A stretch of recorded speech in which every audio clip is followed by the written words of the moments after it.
Fighting for a revolution isn't easy. It's hard. Change is hard. It's hard to get millions of people on the same page. What makes the revolution hard is the number of people that should be fighting alongside with you that isn't fighting alongside with you.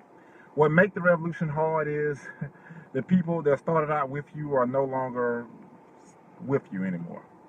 What makes the revolution hard is the very people that are facing the same issues that you and I are facing aren't by our sides anymore.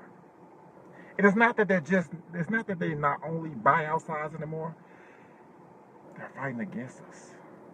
Think about that. From the beginning of this primary, with the Bernie Sanders campaign, the beginning of this primary, we had a lot of Bernie or bust people out there. I mean, they were staunch Bernie or bust, anti-Hillary to the core. And then you look around and you realize they're no longer around. And you realize that they disappeared from the scene. And when you realize, when you look for them, you search for them, you find out they're on the scene, but their profiles has been converted to a letter H, a big letter H on their profile. And what that means is now they're running around the country screaming that they're ready for Hillary Clinton. Because you see, they couldn't stand the fact of being alone. You see, they wasn't really ready for a revolution. Because if you're not willing to stand alone, you aren't ready for a revolution. If you aren't willing to be laughed at, talked about, you aren't ready for a revolution. If you aren't ready to stand up to the people that you care about and tell them the truth, you aren't ready for a revolution. You see, all they was concerned about was being part of a team. That's what this was all about with them. And now when you go back and forth, when we scream about real progressives, a lot of people out there are calling us kids now. They're calling us naive. They're saying we're not thinking logical. They say you just don't know how the politics work. Oh yes, we do know how politics work. But that doesn't mean they have to stay that way. We do know how the system works. That doesn't mean we have to accept it. That's what they failing to realize. They're playing checkers. You and I are out here playing chess. They're playing checkers. You and I are out here trying to make big things happen. And the way we make big things happen is we push for it. So when they call us kids, when they call us naive, I think back and I think, God damn, I'm so glad there were some kids fighting for us decades ago to end slavery.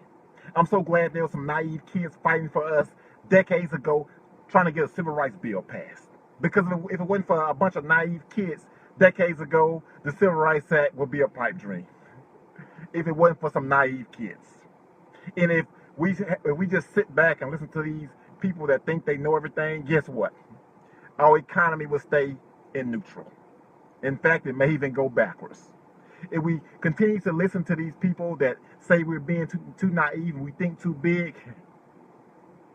no innovation, no inventions, no new ideas will ever come to pass.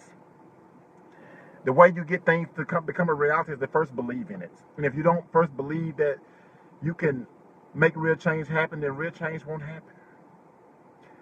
What's so stunning is they think that free college is unrealistic. They think that voting your values, something so simple as voting your values, is unrealistic.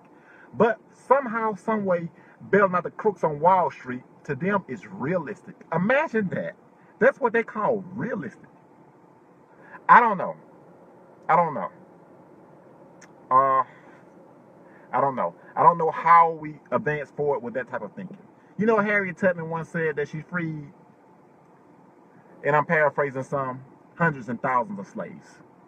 And she could have freed many more if only they knew they were slaves. See, that's what we're going through here. We're going through the issue of people not realizing that these issues that we're fighting for directly affects them. When you turn around and you see, and I'm quoting Garland some, when you see former Bush operatives all of a sudden wearing Hillary Clinton pins and stickers, I don't know about you, but if I had one on, I would be taking mine off. You got Bush supporters supporting Hillary Clinton. What does that tell you? One thing I don't, let's face it, we know that we were screwed in this election. We know we were screwed in the primary. But we still have a progressive candidate left in Jill Stein. We know these things. Okay? The Republicans. First off, you guys built Donald Trump. You built him in your laboratory with the hatred. He's yours. But let's take this a step further. What are you guys out there complaining about? Seriously. What are you complaining about out there? You have a Republican candidate that will get everything done that you want done. The big wars. She'll take care of the top 1%. And that person is Hillary Rodham Clinton. You have the perfect GOP candidate out there. So we don't really want to hear you guys moan and whine. And we definitely don't want to hear you moan and whine about Donald Trump either. But back to my earlier point is what I'm trying to make is when you see Bush people and former people from the Bush campaign and the Bush administration backing Hillary Rodham Clinton, that should tell you something. We have people out here that are standing up fighting for the very things that they once opposed. We have people out there that are attacking us for standing up for the things that they once said they stood for. And they continue to call us kids. And I'm going to close by saying, and I'm going to say it till the cows come home. If the system was never challenged, slavery will still exist. And the Civil Rights Act will be a pipe dream.